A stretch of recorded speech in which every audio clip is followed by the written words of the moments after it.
Get him out of my sight." The words cracked through the first-class cabin like a gunshot. Every head turned. A fork froze halfway between a porcelain plate and a businessman's mouth. A woman in the second row stopped adjusting the silk scarf around her neck. Even the low mechanical hum of the aircraft seemed to grow louder, vibrating through the polished floor beneath their feet. Richard Coleman was standing in the aisle, tall, rigid, his expensive charcoal suit cut so sharply it looked like armor. One hand gripped the headrest of seat 1A. The other pointed straight at the man sitting beside it. "I don't care who he is," Richard said again, slower this time, his voice thick with disgust. "I am a Platinum Legacy member. I fly this airline 3 times a week, and I am not spending 7 hours sitting next to that." The finger didn't lower. It hovered in the air like a verdict. The man in seat 1B did not move. He sat back in the wide leather seat, one ankle resting casually on the opposite knee. A worn navy hoodie draped over his shoulders, grey sweatpants, scuffed New Balance sneakers that had clearly seen better days. On his lap sat a paperback book, the cover bent and softened from use. He simply turned the page. That quiet motion, the whisper of paper, made Richard's jaw tighten. "Did you hear me?" Richard snapped. The man lifted his eyes. Calm, dark, unbothered. He pulled one ear of his headphones down slightly. "Yeah?" Richard laughed once, sharp and humorless.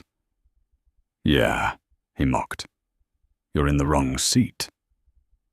The man glanced down at the boarding pass tucked into the seat pocket, then back up again. "Nope," he said mildly. "Seat 1B. I'm good." The air shifted. You could feel it, like the moment before a summer storm breaks across open land. Behind Richard, the boarding line had stalled. Passengers stood shoulder to shoulder in the aisle, craning their necks to see. An elderly couple whispered to each other. A young tech investor 2 rows back lifted his phone just slightly, angling it for a better view. This was not the quiet luxury first class promised. This was theater. Richard leaned closer, lowering his voice but sharpening every word. "This is a transatlantic first-class cabin. Do you have any idea what this seat costs?" The man shrugged faintly. Richard didn't wait for an answer. $12,000, he said, each syllable landing like a hammer. "That's what it costs. People who sit here conduct business. Sensitive business. Confidential business." His eyes flicked down at the hoodie again. "You look like you wandered in from a pickup game at the YMCA. A woman across the aisle sucked in a quiet breath. The man in the hoodie watched him for a moment. Then he closed his book carefully, sliding a finger between the pages to hold his place. "My clothes bothering you?" he asked. "No," Richard said immediately. Then he corrected himself. "Your presence is bothering me." He straightened, smoothing the front of his jacket as if brushing off invisible dust. "You don't fit the demographic," he said, "and frankly, I don't trust you sitting next to my work." Now the murmurs started. Soft, uneasy. The man in seat 1B tilted his head slightly. "Demographic," he repeated. The word hung in the air. Richard turned toward the front of the cabin. "Excuse me," he called out sharply. A flight attendant hurried over from the galley, her professional smile already stretched thin with concern. Her name tag read Emily Carter. 32 years old, 8 years flying international routes, good at reading tension before it exploded. Right now, she could feel the pressure in the cabin like static electricity. "Mr. Coleman," she said carefully, "is there a problem?" "Yes," Richard replied instantly. He gestured dramatically toward the man in seat 1B. "Why is this person here?" Emily blinked once. "This passenger has a valid ticket for seat 1B, sir." Richard gave a short, barking laugh. "Oh, come on." He leaned closer to her, lowering his voice but making sure half the cabin could still hear. "I know how this works. Somebody got upgraded by mistake. Or maybe he talked his way in. Doesn't matter." He waved dismissively. "Move him." Emily glanced down at her tablet, checking the manifest again. The name next to seat 1B made her pause, only for half a second. Then her face went carefully neutral again. "Sir," she said, choosing each word slowly, "the flight is fully booked. I cannot move him." Richard's smile vanished. "Fully booked? Yes, sir."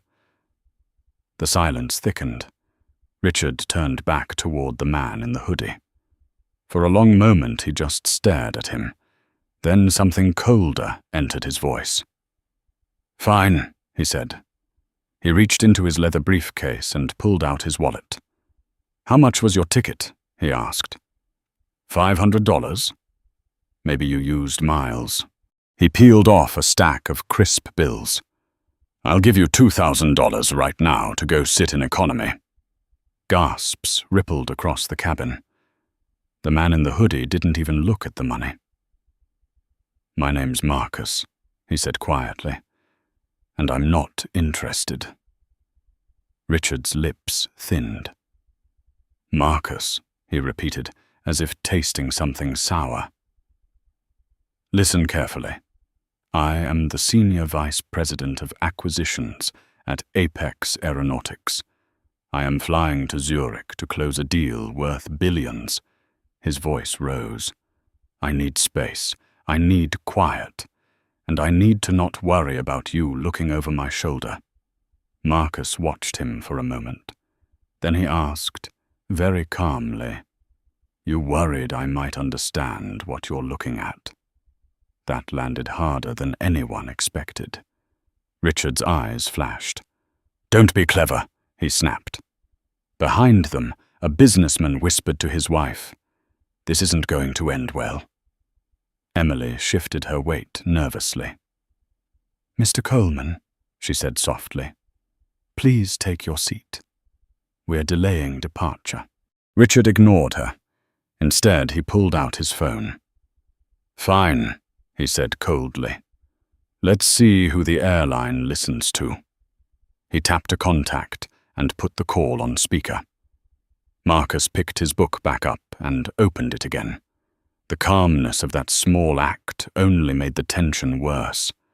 The phone rang once, twice, then a voice answered, "Bill Donovan." Richard's grin returned, thin and triumphant. "Bill," he said loudly, "it's Richard Coleman. I'm on flight 402 to Zurich, and you are not going to believe the incompetence happening in your first-class cabin." The entire aircraft seemed to lean in closer. Richard glanced sideways at Marcus, satisfaction already warming his voice. The crew seated a vagrant next to me, refusing to move him. "I need authorization to have this man removed immediately." Marcus turned another page. He didn't even look up. But somewhere deep in the quiet of the cabin, something had begun to shift. And Richard Coleman had absolutely no idea that the ground beneath his perfect, expensive life had already started to crack. The call was still on speaker when the cabin lights flickered slightly as ground power shifted through the aircraft. A faint hum rolled through the floor like distant thunder. Bill Donovan's voice crackled through the phone. "Richard, slow down. What exactly is happening?" Richard straightened, sensing an audience. His chest expanded, his voice growing louder, more theatrical. "What's happening is that I paid $12,000 for this seat, and your crew has placed a street bum next to me in first class." Several passengers visibly flinched. Emily Carter's jaw tightened. Marcus Bennett did not react. He turned another page. The sound of the paper moving was soft, but in the tension-filled cabin, it sounded almost deliberate. Bill Donovan hesitated on the line. "A what?" "A vagrant," Richard repeated, his voice dripping with contempt. "Hoodie, sweatpants, sneakers that look like they've been through a mud run. He refuses to move, and your flight attendant is doing nothing about it." Emily stepped forward. "Sir." "That is not—" Richard raised one finger without looking at her. "Emily, was it?" he said flatly. "Let the adults handle this." The humiliation was subtle, but sharp. Emily inhaled slowly through her nose. Across the aisle, a grey-haired man in a navy blazer shifted in his seat, clearly uncomfortable. His wife leaned closer and whispered, "He's going too far." Marcus heard it. Everyone did. But Marcus simply rested his elbow on the armrest and continued reading. Bill Donovan's voice came again, cautious now. "Richard, what's the passenger's name?" Richard rolled his eyes dramatically. "How would I know? I'm not checking his driver's license." Marcus closed the book, not angrily, not abruptly, just with quiet finality. Then he lifted his eyes. "Marcus Bennett," he said calmly. Richard snorted. "See?" he said into the phone. "Marcus Bennett. That sounds like someone sitting in $12,000 real estate to you." There was a pause on the line. Not long, but long enough for a few people in the cabin to notice. Bill Donovan cleared his throat. "Did you say Bennett?" "Yes," Richard said impatiently. "Why?" Another pause. "This one longer." Richard's confidence wavered for half a second, then hardened again. "Bill, I'm not playing 20 questions here. I want this man removed before we push back. I have sensitive acquisition files open on my laptop. Corporate confidentiality. If this guy glances at my screen, we could be looking at an SEC issue." Marcus tilted his head slightly. "Acquisition files," he repeated quietly. Richard ignored him. Bill Donovan finally spoke again, slower now. "Richard, is the passenger threatening you?" Richard didn't hesitate. "Yes." The lie landed in the cabin like a stone dropped in water. Marcus raised one eyebrow. Emily looked at Richard in disbelief. But Richard continued. "He's aggressive," he said smoothly, "refusing to comply with crew instructions. I don't feel safe." Marcus leaned back in the seat. For the first time, he studied Richard the way a scientist studies a specimen. Not angry, not offended, just observing. "Unsafe," Marcus murmured. The phone crackled again. "Put the flight attendant on," Bill said. Emily stepped forward cautiously and took the phone. "This is Emily Carter, lead flight attendant," she said professionally. Bill's voice dropped slightly. "Emily, Who exactly is in seat 1B? Emily glanced at Marcus. Marcus met her eyes, then gave the smallest shake of his head. Almost invisible. Emily hesitated, just for a breath. Then she answered carefully. A ticketed first-class passenger. Another silence on the line. Bill exhaled slowly. "Richard," he said finally, "maybe you should just take your seat so the flight can depart." Richard blinked. "What?" "You heard me." Richard's face darkened instantly. No, that's not happening. Bill, you're missing the point. I am the senior vice president closing the Zurich deal that keeps this company profitable for the next 5 years. You want me working shoulder to shoulder with this guy? Marcus said softly. You talk a lot about money.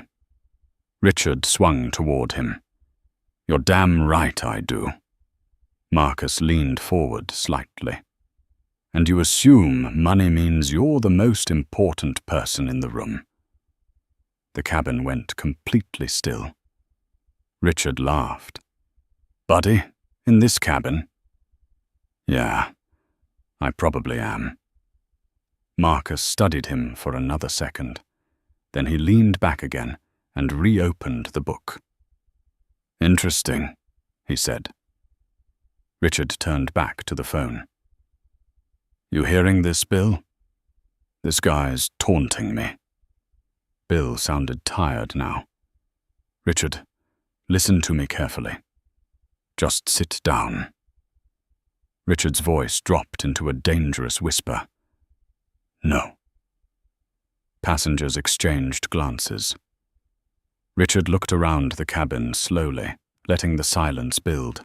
I think what's happening here, he said carefully, is that your crew is afraid to make a decision. He pointed again at Marcus. So I'll make it simple. Richard leaned toward Emily. Get the captain. Emily hesitated. Sir, the captain is completing pre-flight checks.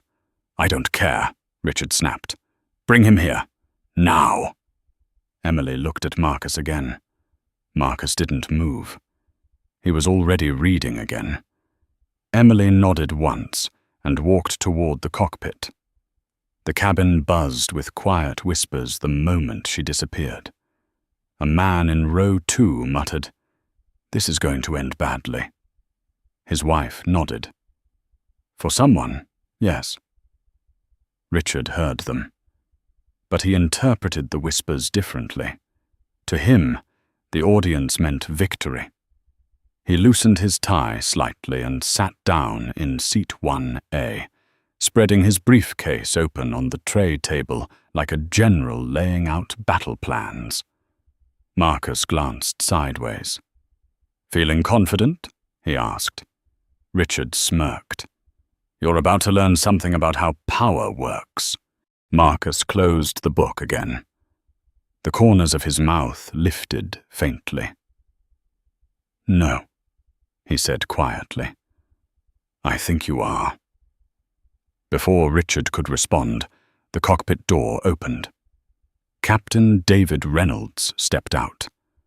6 feet tall, silver hair, 4 stripes on his shoulders, 30 years in the sky. His eyes swept the cabin once, then landed on Marcus. For the briefest moment, something flickered in the captain's expression. Recognition.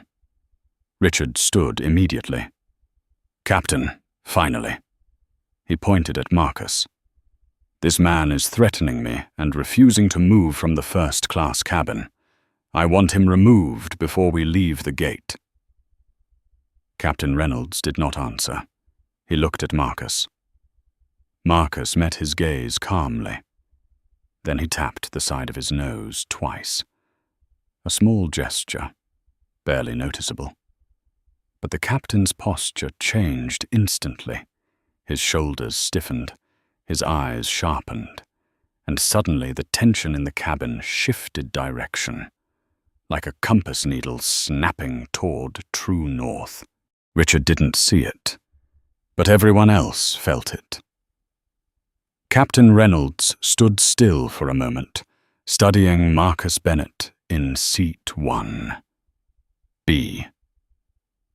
The cabin seemed to hold its breath.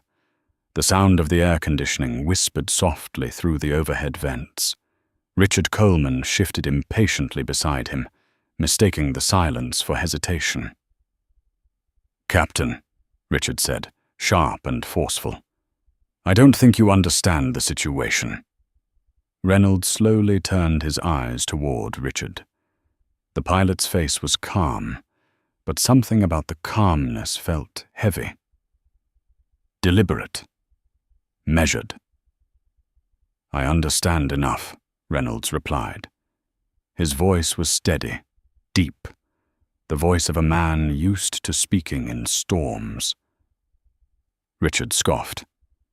"Then you understand that this passenger is interfering with my work and making me feel unsafe." The word unsafe hung in the air again. Reynolds glanced at Marcus once more. Marcus didn't speak. He simply watched the captain with quiet patience. Reynolds nodded once. Then he turned back to Richard. "Mr. Coleman," the captain said slowly, "take your seat." Richard blinked. "I am in my seat." "Then sit down and stop causing a disturbance." The words dropped into the cabin like a steel weight. Richard stared at him, stunned. "Excuse me?" Reynolds didn't raise his voice. He didn't need to. "You heard me." Richard's face flushed dark red. "Captain, this man doesn't belong in this cabin." Marcus leaned his head slightly to the side. "You keep saying that." Richard ignored him. "Look at him. Hoodie. Sweatpants. You think someone dressed like that bought a first-class seat on a Zurich flight?" Several passengers shifted uncomfortably. A woman 2 rows back whispered under her breath, "Oh my God." Marcus closed his book again and rested it on the tray table. "Captain," Richard pressed, his voice rising, "I am the Senior Vice President of Acquisitions at Apex Aeronautics. I am on this flight to finalize a multi-billion-dollar deal that keeps this airline profitable for the next decade." Reynolds raised an eyebrow slightly. Richard took a step closer. "If this plane leaves with him sitting there, I will personally make sure the board hears about it." The threat hung there, thick and poisonous. Reynolds folded his arms behind his back. "Is that so?" "Yes," Richard said, straightening his jacket, confidence returning. "It's him or me." Silence again. Passengers leaned forward subtly in their seats. Emily Carter stood near the galley entrance, watching with wide eyes. She had flown enough years to recognize the moment when arrogance outruns judgment. Marcus finally spoke again, his tone mild. "You're giving the captain an ultimatum." Richard turned toward him. "That's right." Marcus nodded slowly. "Interesting strategy." Richard smiled coldly. "You're about to learn how corporations work." Marcus stood up, slowly, calmly. When he rose to his full height, the difference between the two men became obvious. Marcus was taller, broader. His posture carried the quiet weight of someone completely comfortable in his own space. Richard suddenly looked smaller, standing in the aisle. Marcus looked down at him, not with anger, but with something far worse. Assessment. "You talk about corporations," Marcus said quietly, "but you don't seem to understand this one very well." Richard laughed. "Buddy, I helped build this company. Marcus's eyes didn't move. "Did you?" The words weren't a question. Richard gestured toward the cockpit. "Captain, are we done here?" Reynolds didn't respond. His gaze remained fixed on Marcus. A strange tension crept through the cabin now, something deeper than the earlier conflict. The kind of silence that forms when people sense something important is about to happen. Marcus slipped his hands casually into the pockets of his hoodie. Then he spoke. "My name," he said calmly, "is Marcus Bennett." Richard rolled his eyes. "You said that already." Marcus continued anyway. 40 years ago, my father founded Apex Aeronautics in a small hangar outside Seattle. The temperature in the cabin seemed to drop a few degrees. A man in row 2 slowly lowered his newspaper. Richard frowned slightly. Marcus took another step forward, his voice steady and quiet. 20 years ago, I designed the fuel optimization system that powers the engines on this aircraft. Reynolds straightened subtly beside them. Richard's smirk began to fade. Marcus met Richard's eyes directly. "And 6 months ago, after my father passed away, I inherited 51% of the voting shares in this company." No one moved. The cabin became so silent that the distant clatter of a luggage cart outside the aircraft could be heard faintly through the fuselage. Richard stared at him. For a moment his brain refused to process the words. "That's ridiculous," Richard said finally, but his voice had lost its sharp edge. Marcus didn't blink. "Is it?" Richard shook his head quickly. "The Bennett family trust is controlled by Arthur Bennett. He's—" Marcus interrupted softly. "My father." Richard stopped talking. Marcus continued. "Arthur Bennett died 6 months ago." The words fell like stones. Richard's face slowly drained of color. Around them, passengers were beginning to understand what was happening. A woman near the window covered her mouth. Someone whispered, "Oh my God."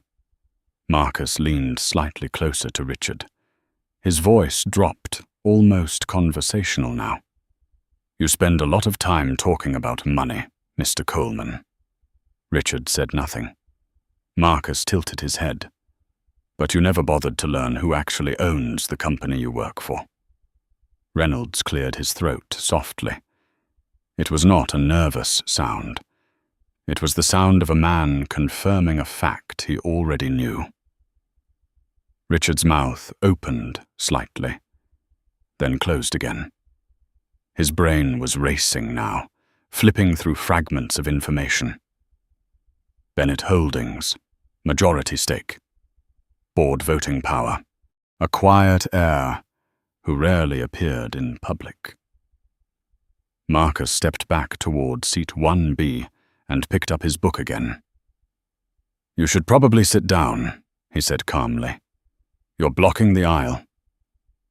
Richard didn't move. He stood there, frozen, as the reality slowly crawled across his face like a shadow. The man he had just tried to bribe. The man he had called a vagrant. The man he had tried to throw off the plane was the majority owner of the company that signed his paychecks. And the flight hadn't even left the ground yet.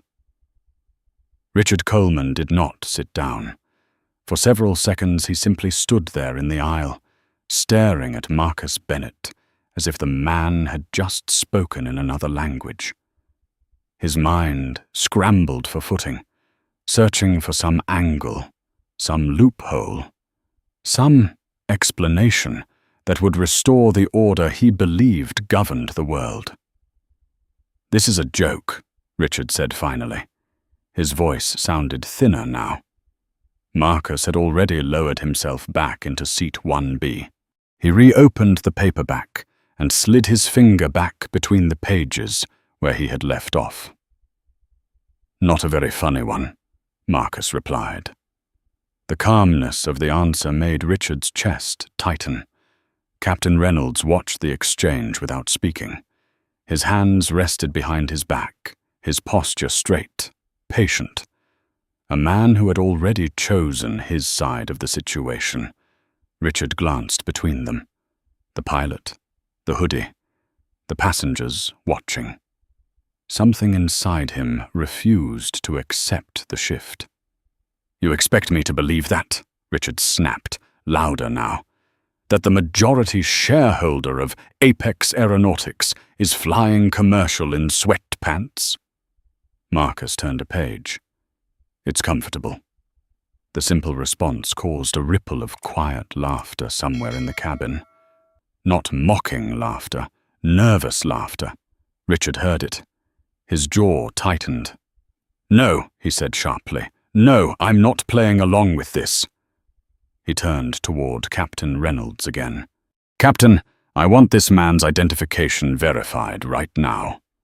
Reynolds looked at him with an expression that carried just a hint of weariness. "Mr. Coleman," he said evenly, "I am well aware of who Dr. Bennett is."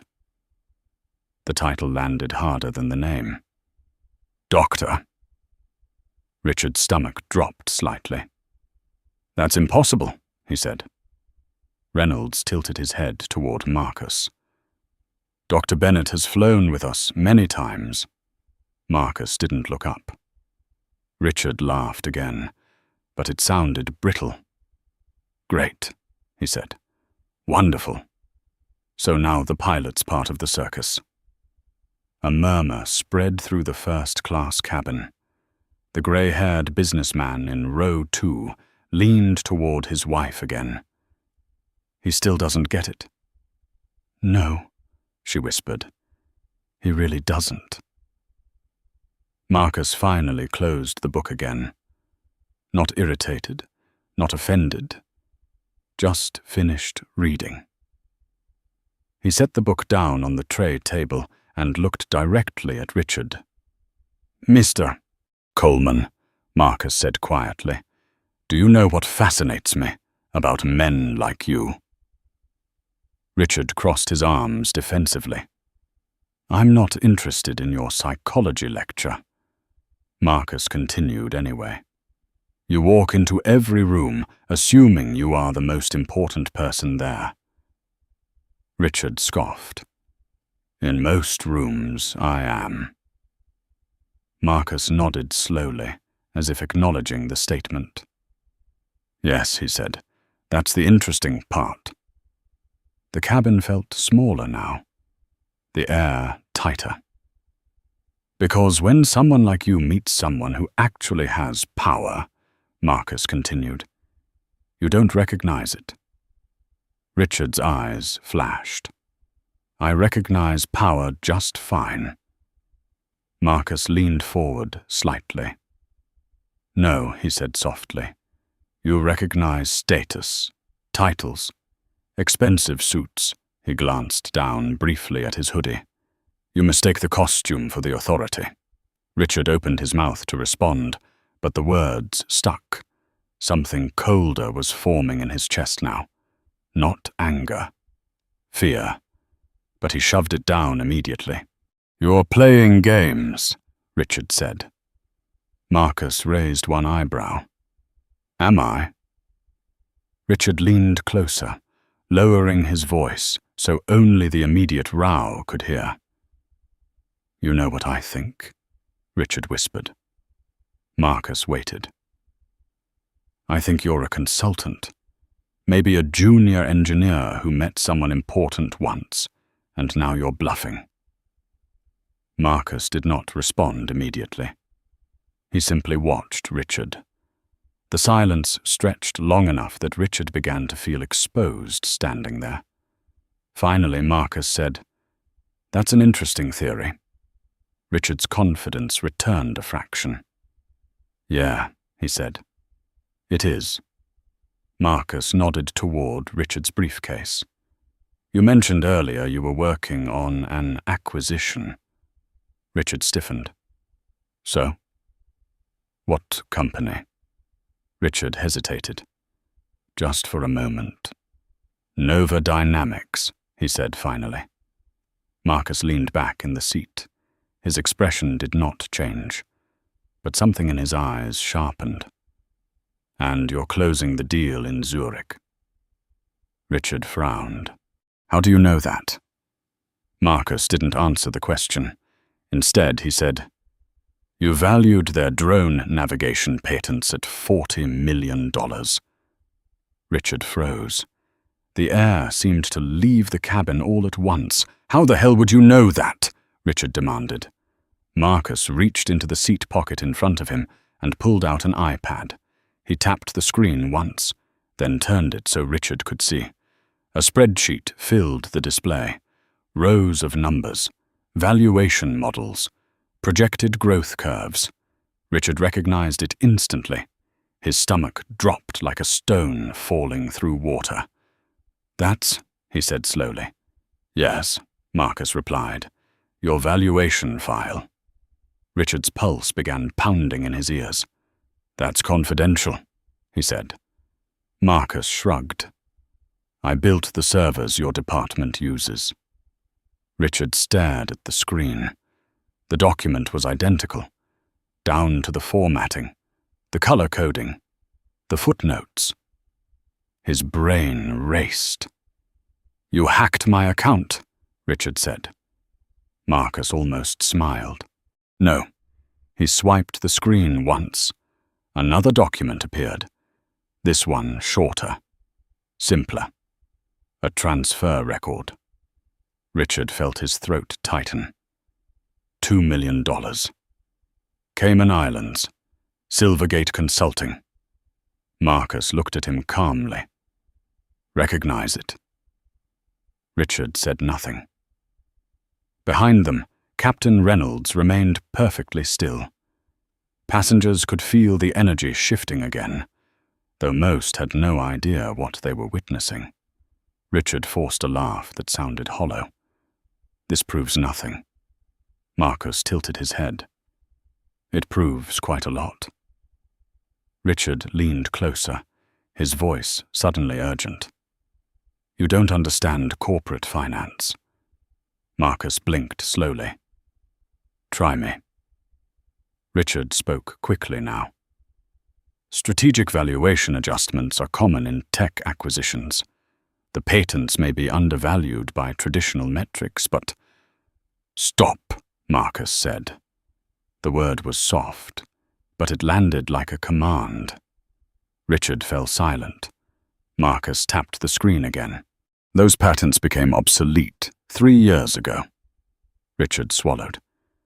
They still have potential market. Stop pitching, Marcus said. The cabin had become completely silent again. Even the whispering had stopped. Marcus's voice dropped slightly. I looked them up this morning while sitting on the floor near gate B12. Richard blinked. Marcus continued calmly. The only thing Nova Dynamics actually owns is a decaying warehouse outside Zurich and a client list that hasn't been updated since 2021. Richard's hands were trembling now. Marcus turned the iPad slightly closer. And yet you recommended Apex pay nearly 200% above their actual value. Richard felt sweat forming at the back of his neck. That's strategic positioning, he said weakly. Marcus met his eyes. No, he said. That's fraud. And suddenly Richard Coleman realized something far worse than embarrassment was unfolding 30,000 feet above the Atlantic. This conversation was no longer about a seat on an airplane. It was about the collapse of everything he had built. Richard Coleman felt the blood drain from his face. For the first time since he stepped onto the aircraft, the cabin around him no longer felt like a stage he controlled. The leather seats, the soft amber lighting, the quiet murmurs of wealthy passengers, none of it belonged to him anymore. It belonged to the man sitting beside him. "That's a serious accusation," Richard said carefully. Marcus Bennett didn't look impressed. "It's a serious file," Marcus replied. Richard straightened slowly, forcing his shoulders back, forcing the familiar confidence into his voice. "You're misinterpreting internal projections," he said. "Tech valuations are fluid. Market optimism is part of acquisition strategy." Marcus tilted his head slightly. "Is that what you call it?" Richard gestured at the iPad. "You pulled one document without context. That's not how due diligence works." Marcus didn't answer immediately. Instead, he swiped again. Another document appeared. This one wasn't a spreadsheet. It was a bank record. Richard recognized the Cayman account number instantly. His pulse began pounding in his throat. Marcus rotated the screen just enough for Richard to see the sender. Silvergate Consulting, $2 million, transferred 2 weeks earlier. The timestamp glowed like a confession. Richard felt the ground beneath him tilt. "That's not mine," he said quickly. Marcus watched him the way a surgeon studies an X-ray. "Really?" Richard forced a laugh. "You think I'm stupid enough to take a bribe through a shell company with my own name on the paperwork?" Marcus leaned forward slightly. "You didn't." Richard's breath caught. "You used an offshore registration agent in the Cayman Islands," Marcus continued calmly. "Silvergate Consulting was incorporated through a nominee director. The passengers around them didn't understand the details, but they could feel the tension building like pressure inside a sealed container." Marcus tapped the screen again. "And then you logged into the registration portal from your home address in Greenwich, Connecticut." Richard's mouth opened, closed. Marcus spoke the address without looking down. 42 Maplewood Drive. The words landed like a hammer. Richard staggered back half a step. "How?" he whispered. Marcus leaned back in the seat again. "I built the monitoring protocols for Apex servers in 1998. Richard blinked. "I wrote the backdoor access myself." The cabin seemed to shrink, the walls of the aircraft closing inward. Richard's mind raced through possibilities. Deny, deflect, delay. "It proves nothing," he said again. Marcus didn't argue. He simply watched Richard. The silence stretched. Behind them, Captain Reynolds remained motionless. Passengers had stopped pretending not to listen. A woman across the aisle slowly lowered her magazine. A man in row 3 subtly adjusted his phone camera. Richard leaned closer to Marcus now, lowering his voice. "Listen to me." Marcus waited. "Maybe the valuation is aggressive," Richard whispered. "Maybe due diligence moved quickly. But this isn't criminal." Marcus didn't blink. Richard pressed forward. "Deals get messy. People push numbers. That's the business." Marcus spoke softly. $2 million. Richard's jaw tightened. "You're accusing me of bribery." Marcus tilted the iPad again. "I'm stating a number." Richard felt sweat beginning to form along his collar. "You don't want to do this," he said quietly. Marcus studied him. "No." Richard glanced around the cabin. Every face felt like a spotlight now. "Scandals destroy stock value," Richard said. "If this story leaks, Apex loses billions overnight." Marcus nodded slowly. "That's true." Richard seized the opening. You think the board wants headlines about executive fraud right before a major acquisition? Marcus folded his hands together. You're assuming the board doesn't already know. Richard froze. A cold ripple moved down his spine.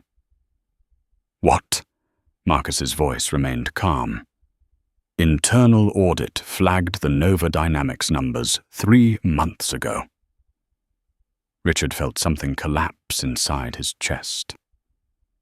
3 months, Marcus continued. I've been reviewing your department's files ever since. Richard shook his head quickly. That's impossible. Marcus raised one eyebrow. Is it? Richard tried to think. Think. There's no way you could trace the shell company. Marcus shrugged. The Cayman registry isn't as private as people think. Richard's voice rose slightly. You'd need a subpoena. Marcus smiled faintly. I own the company being defrauded. The smile vanished just as quickly. That speeds things up. Richard's legs felt suddenly weak. He grabbed the back of seat 1A for balance. Around them, the cabin remained silent. Marcus glanced at his watch. We land in Zurich in 4 hours. Richard swallowed hard. So? Marcus's voice was almost conversational. 2 agents from the FBI's white-collar crimes division will be waiting. Richard stared at him. You're bluffing. Marcus didn't answer. Richard laughed nervously. You can't just call the FBI mid-flight. Marcus looked at him. I forwarded the financial records to the SEC and the Department of Justice while we were taxiing. Richard's stomach twisted violently. You're lying. Marcus held his gaze. Am I? Richard turned toward Captain Reynolds suddenly. This is insane, he said. You're going to let him threaten a senior executive on your flight? Reynolds looked at him calmly. No one is threatening you. Richard's voice cracked. Yes, he is. Marcus spoke again. You're fired. The words were quiet, but they hit harder than anything else that had been said. Richard blinked. You can't fire me. Marcus didn't raise his voice. You ceased being an Apex employee the moment this aircraft left the ground. Richard laughed again, desperate now. That's not how corporate termination works. Marcus tilted his head slightly. You're right. Richard felt hope flicker. Marcus continued. Technically, you're also trespassing. The flicker died. Richard stared at him. What? Marcus gestured around the first-class cabin. This aircraft belongs to Apex Aeronautics. He paused. And you no longer work here. The implications settled slowly, like fog creeping across a field. Richard's hands began to tremble. You can't prove anything, he said. Marcus leaned back, closing his eyes. You'd be surprised. Richard stood there in the aisle, breathing hard, realizing that somewhere between boarding the plane and reaching cruising altitude, the balance of power in his life had flipped completely, and the flight had only just begun. The engines roared to life as the aircraft finally pushed back from the gate. The sudden vibration rolled through the cabin floor, a deep mechanical growl rising beneath the polished quiet of first class. Outside the window, the runway lights blurred into streaks of gold and white. Inside the cabin, no one spoke. Richard Coleman lowered himself slowly into seat 1A. His legs felt hollow. Across the armrest, Marcus Bennett had already leaned back again, his seat slightly reclined, the paperback resting lightly in his hands. The man looked like someone settling in for a quiet flight, not like someone who had just detonated another man's career. The aircraft turned onto the taxiway. The engines grew louder. Richard stared straight ahead at the curved wall of the cabin. Think. That was all his mind screamed. Think. He had survived hostile negotiations with billion-dollar hedge funds. He had outmaneuvered regulators. He had talked his way through 2 SEC audits and 1 near disaster involving insider trading rumors in 2019. He could survive this. He had to. The plane accelerated. Outside, the runway lights stretched into a glowing tunnel. The engines howled, and suddenly the aircraft surged forward. Gravity pressed Richard into the seat as the Dreamliner raced down the runway. Marcus didn't look up. He simply turned another page. The wheels lifted. The cabin tilted. And in that moment, Richard realized something terrifying. The plane was now beyond the point of turning back. 10 minutes later, the aircraft leveled at cruising altitude. The soft chime sounded. Passengers loosened seatbelts. The quiet routine of long-haul travel resumed. But not for Richard. His hands were shaking. Across the aisle, a middle-aged businessman pretended to scroll through his tablet, but his eyes kept flicking towards seat 1A. Everyone in the cabin knew something had happened. They just didn't know how big it was. Emily Carter appeared in the aisle, pushing the beverage cart. Her smile was professional again. But when she reached row 1, something subtle changed. She stopped beside Marcus first. "Dr. Bennett," she said softly. Her voice was warmer now. "Genuine. It's an honor to have you flying with us again." Richard felt the words like a slap. Marcus lowered his headphones. "Hi, Emily," he said casually. "You remembered?" She smiled. "You fixed that jammed cart latch on the Tokyo flight 3 years ago. I don't forget things like that." Marcus chuckled quietly. "Mechanical problems bother me." Richard stared at them. The owner of Apex Aeronautics. Fixing a cart latch. Emily handed Marcus a glass. Sparkling water with lime. No ice. Marcus nodded. "Perfect." Then she turned to Richard. The warmth vanished instantly. "Mr. Coleman," she said flatly. Her tone carried the cold efficiency of someone who had already chosen where she stood. "Drink?" Richard swallowed. "Scotch," he said. "Blue Label." "Neat." Emily glanced at the cart. "We're out of Blue Label." Richard saw the bottle sitting clearly in the rack. He didn't argue. "Fine," he muttered. "The house blend." She placed the glass on his tray table. No napkin, no nuts. The cart rolled away. Marcus sipped his water quietly. Richard stared at the amber liquid in front of him. His reflection floated in the glass, distorted, smaller. His mind raced again.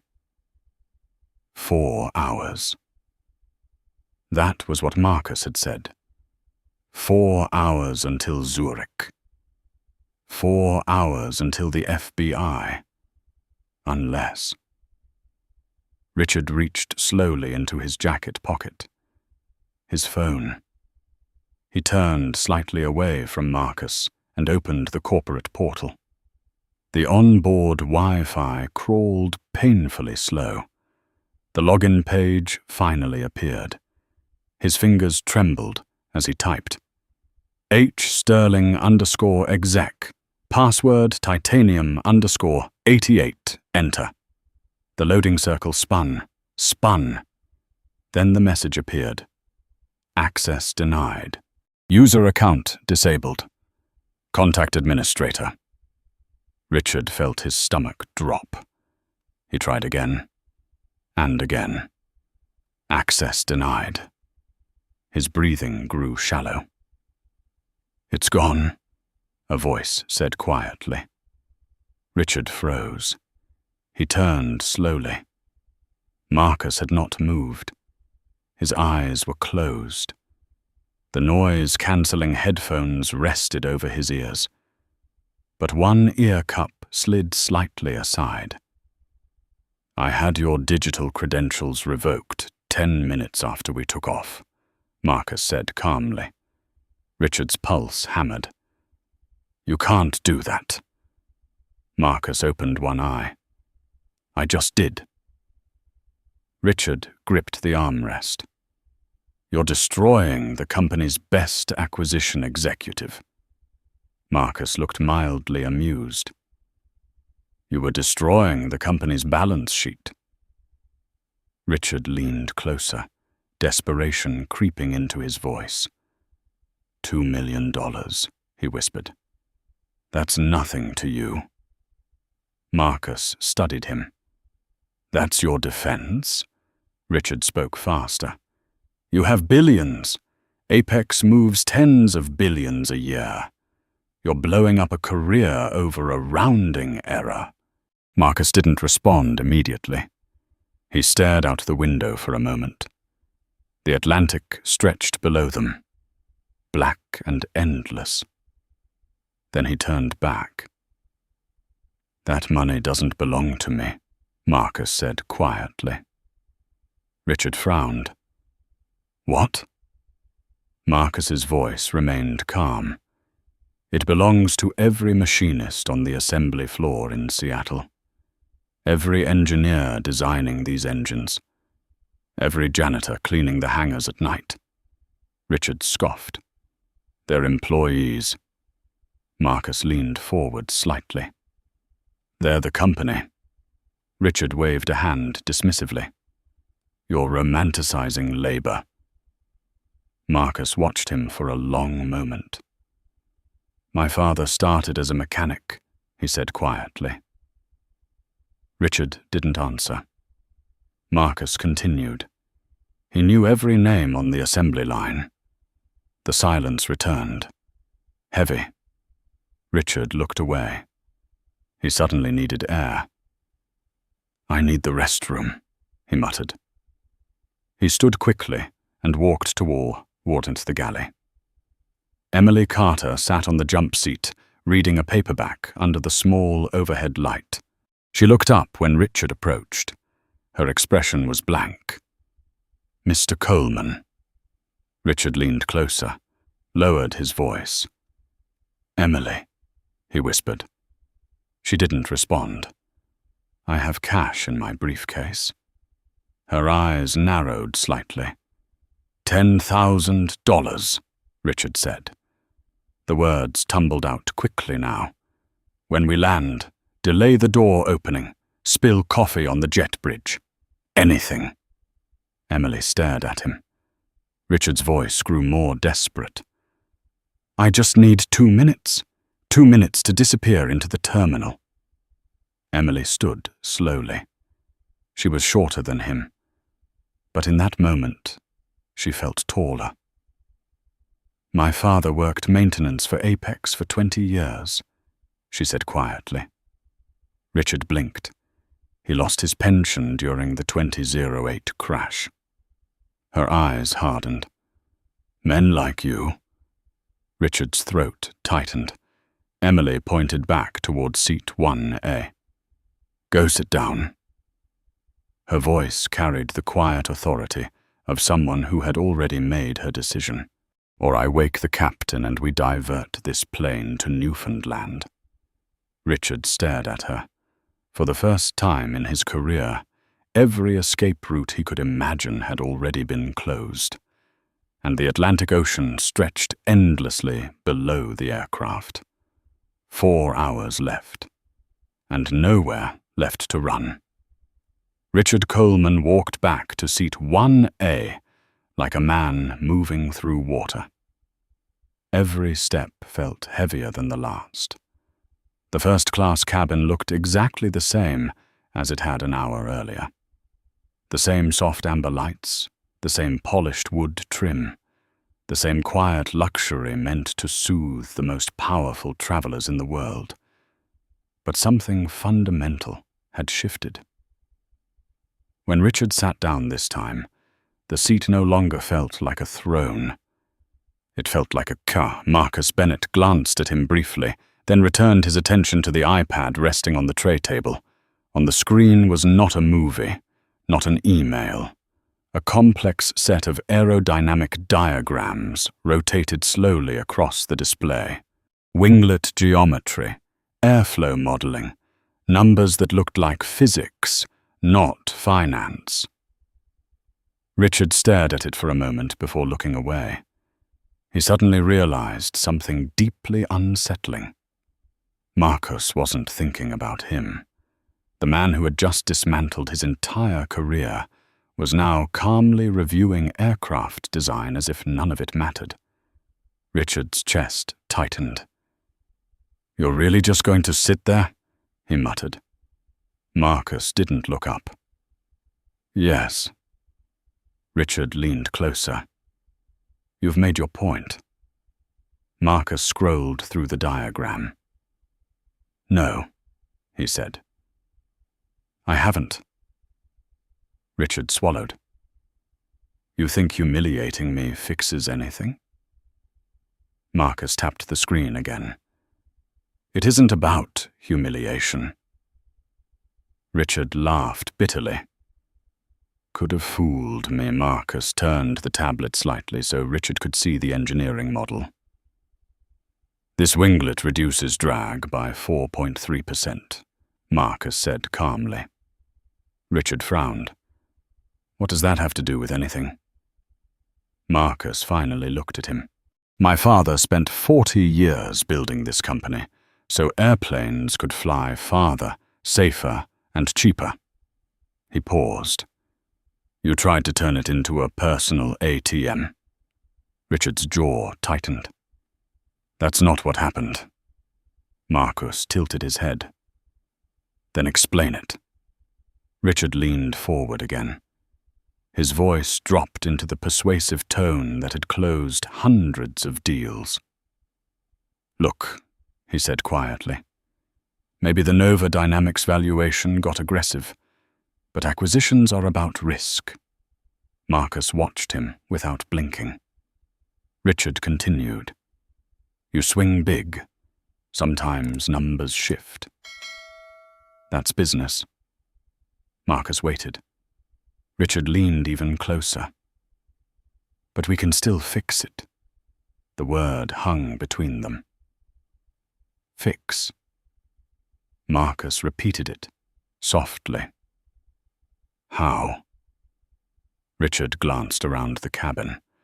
Passengers were pretending not to listen. But they were. Every single one. He lowered his voice further. "I resign quietly," Richard whispered. Marcus said nothing.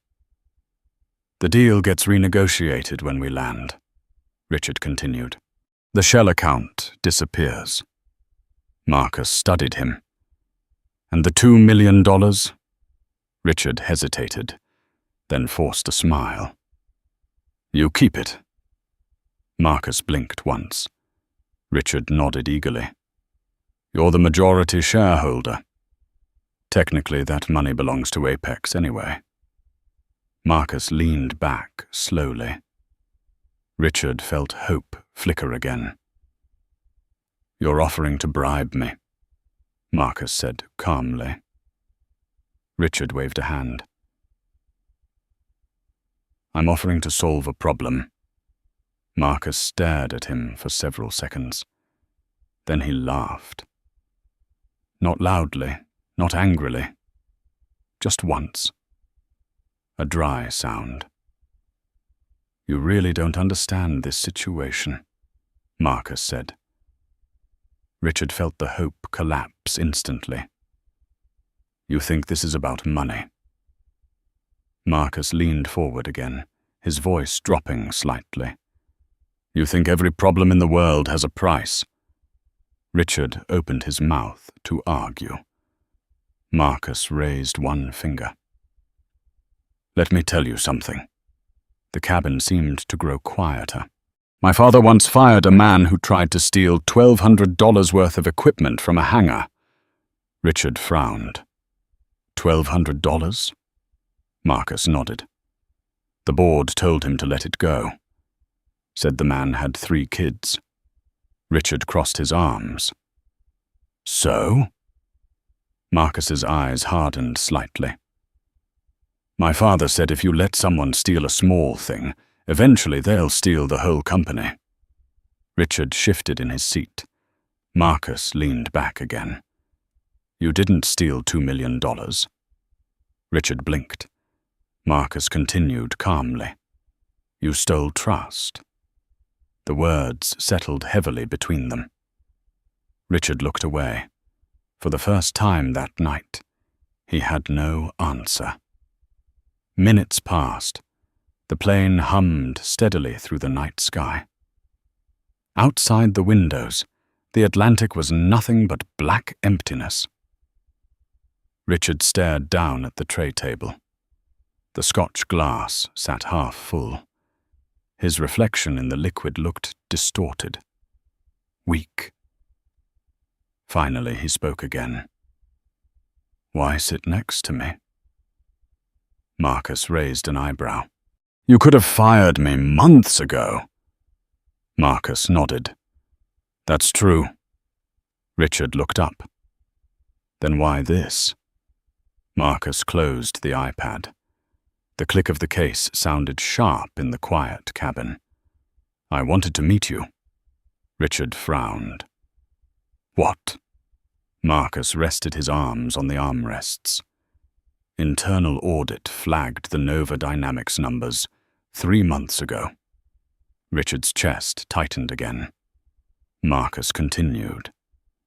"But numbers don't tell you who someone is." He gestured lightly toward Richard. "So I booked seat 1B. Richard stared at him. "You're saying you planned this?" Marcus nodded. "I wanted to see how you treated people when you thought no one important was watching."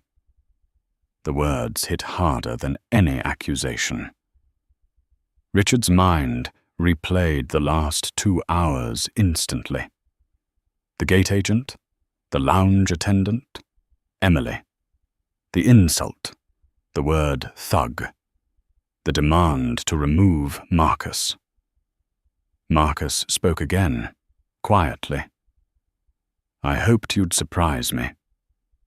Richard swallowed. "What do you mean?" Marcus looked directly at him. "I thought maybe you were just under pressure. Maybe you were still salvageable."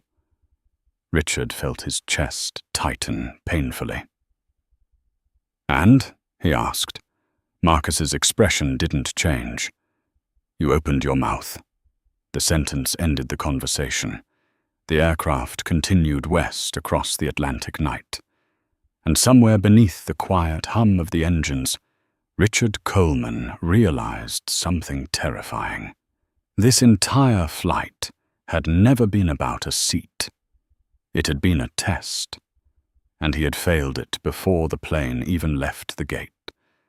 The cabin lights dimmed slowly as the aircraft crossed deeper into the Atlantic night. Most of the passengers in first class had settled into the quiet rhythm of a long flight. Screens glowed softly. A few seats were reclined into beds. Someone snored faintly behind the curtain separating the galley. But seat 1A remained rigidly upright. Richard Coleman sat motionless, staring at the dark oval of the window. He had not slept. He had not touched the meal that had quietly appeared on his tray. Across the armrest, Marcus Bennett had reclined his seat completely flat. A thin blanket rested over him, one arm folded behind his head, noise-cancelling headphones still covering his ears. He looked like a man resting peacefully, not like someone who had just ended another man's life as he knew it. Richard's mind had spent the last 3 hours racing through every possible escape, every loophole, every connection, every angle. They all collapsed. He had tried to log into the Apex cloud servers again. Locked out. He tried his personal email. Locked out. His corporate messaging account. Disabled. His phone buzzed once earlier when the aircraft briefly crossed a satellite coverage corridor. A single message had appeared before the signal dropped. From Apex Legal. Do not contact any company personnel. The message felt colder than anything Marcus had said. Richard rubbed his face with both hands. Think. There had to be something. Some narrative he could control. The cabin remained quiet until a voice beside him spoke softly. You still awake? Richard froze. He turned his head slowly. Marcus had removed his headphones and pushed himself slightly upright. His voice carried no anger, no triumph, just quiet observation. Richard swallowed. You planned everything. Marcus shrugged. Not everything. Richard stared at him. You booked that seat on purpose. Marcus nodded. Yes. Richard let out a short breath. You spent months building a case. Marcus tilted his head slightly. I spent months confirming one. Richard looked away. His throat felt dry. Why not just fire me in Seattle? Marcus leaned back against the seat. I told you. Richard said nothing. Marcus continued. I wanted to see the person behind the numbers. Richard laughed quietly. You saw him? Marcus studied him for a long moment. Yes. Silence filled the space again. Richard looked down at his hands. They were trembling again. I can cooperate, he said quietly. Marcus didn't respond. Immediately, Richard pressed forward. I know things. Marcus raised an eyebrow. What kind of things? Richard leaned closer, lowering his voice instinctively, even though half the cabin was asleep. There are other executives taking kickbacks. Marcus watched him carefully. Names. Richard hesitated only a moment. Logistics department. Catering contracts. London office payroll. Marcus said nothing. Richard continued quickly. I can testify.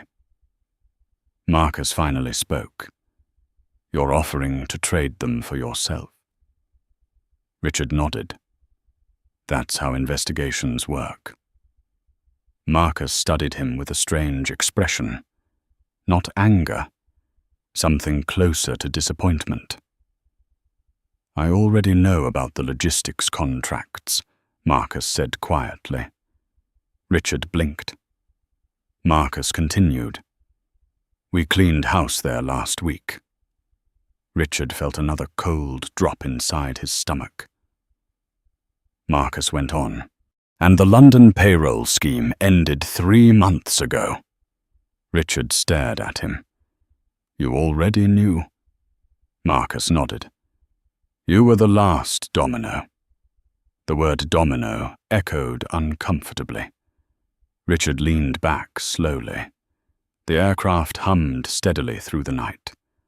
Outside the window, the horizon had begun to lighten faintly, a thin grey band stretching across the edge of the world. Morning over Europe. Richard felt a strange numbness creeping in. "How long?"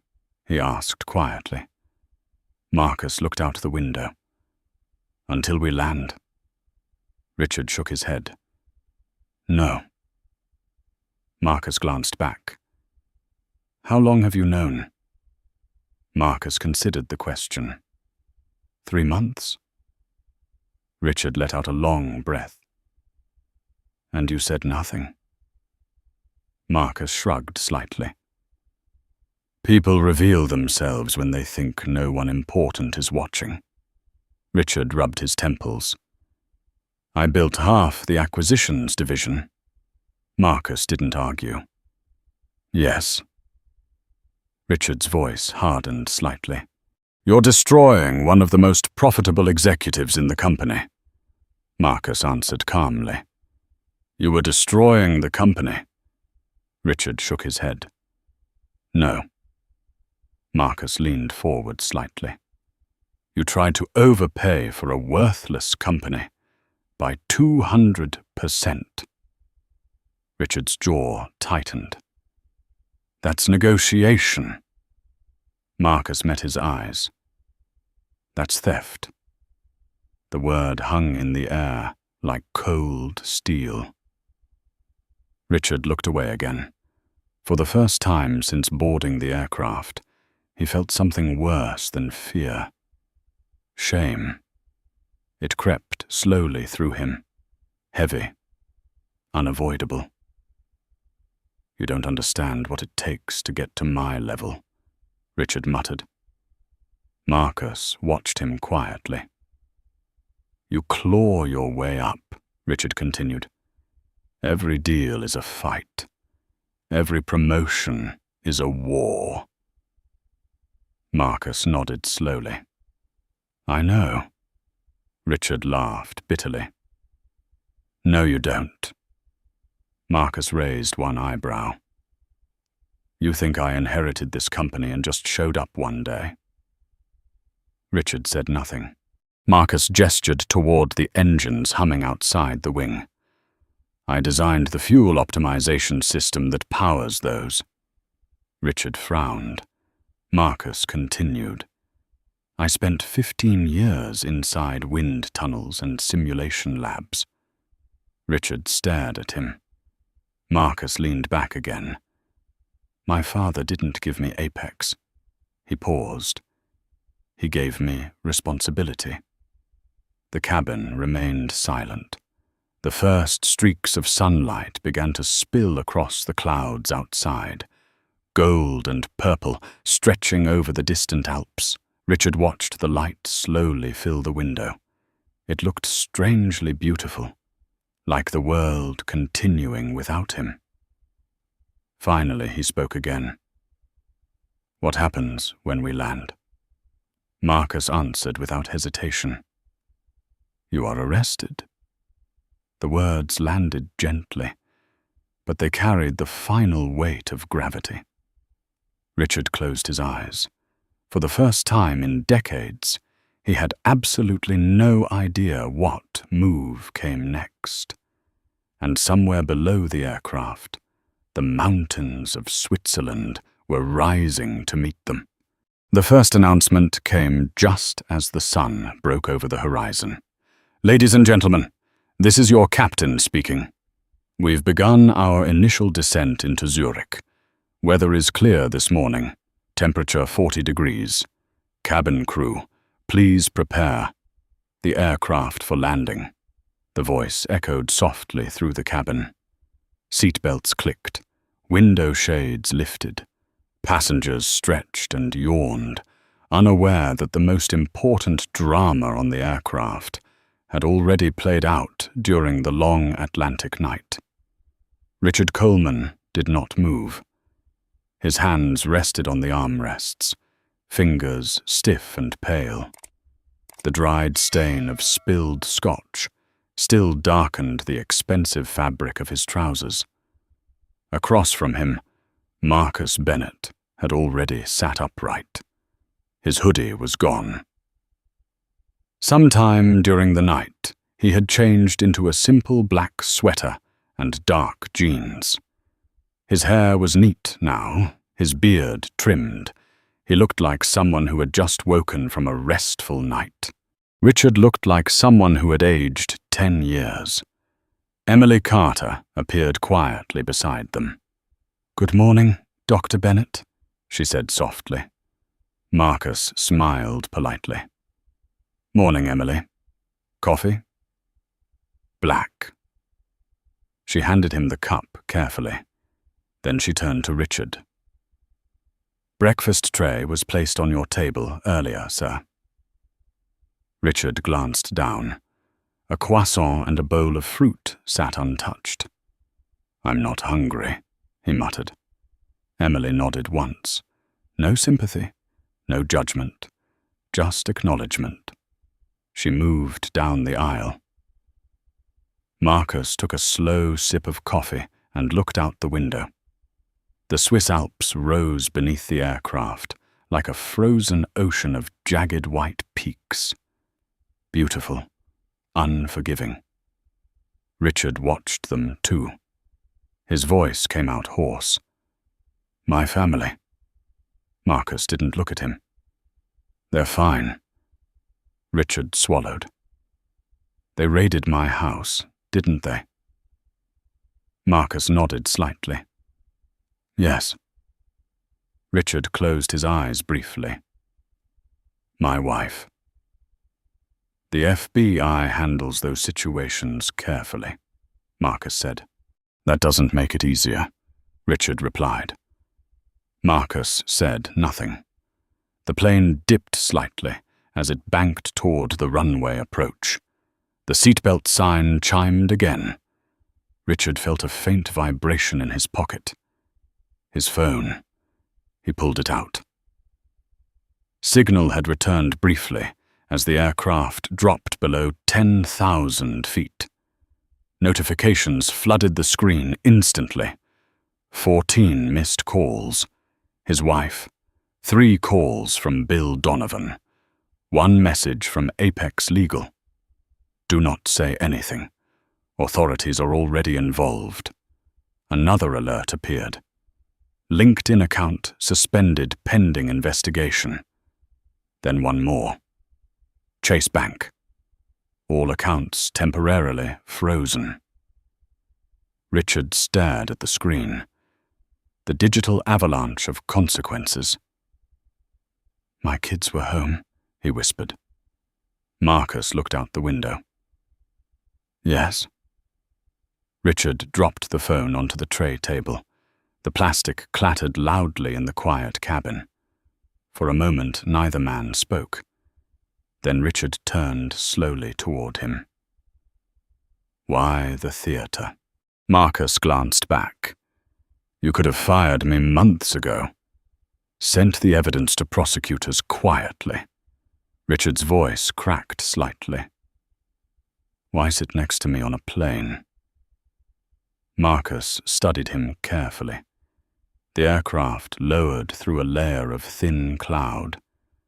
Sunlight flooded the cabin. Every wrinkle in Richard's face became visible now. Marcus spoke quietly. "My father believed in second chances." Richard frowned. Marcus continued. "He used to say a man can get lost, but sometimes he can still find his way back." Richard stared at him. "So you gave me a chance?" Marcus nodded once. Richard laughed softly. "That's what this was." Marcus didn't respond. Richard leaned back in his seat. "I failed." Marcus met his eyes. "Yes." The landing gear deployed with a heavy mechanical thud beneath the floor.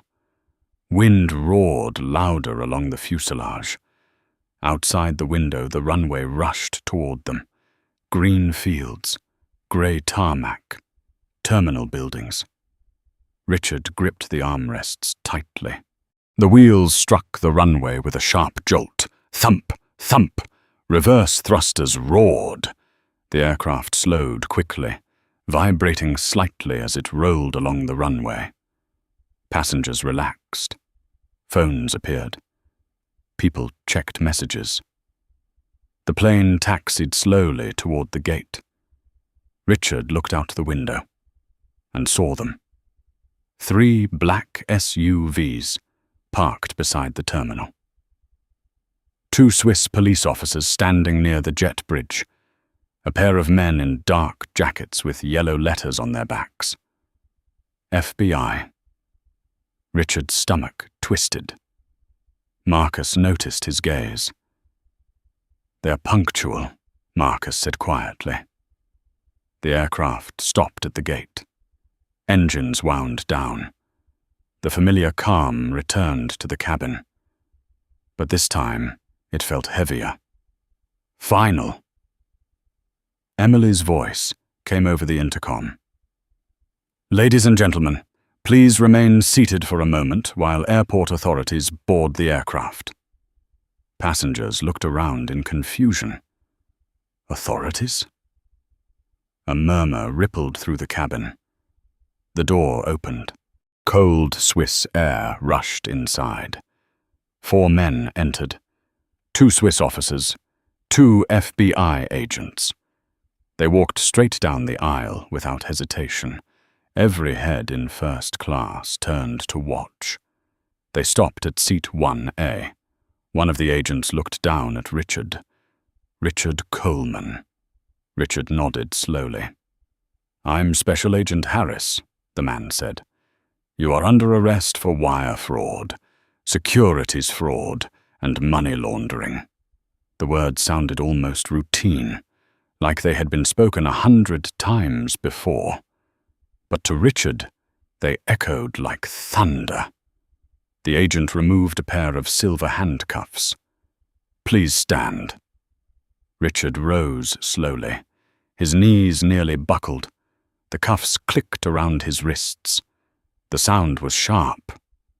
Final. Passengers stared openly now. A man in row 3 lifted his phone to record. An elderly couple watched with wide eyes.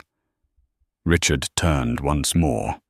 Marcus Bennett stood calmly in the aisle with a small backpack slung over one shoulder. Their eyes met. Marcus spoke quietly. "Goodbye, Richard." Richard tried to say something. Apologize.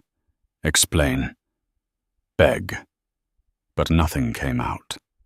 The agents turned him toward the exit.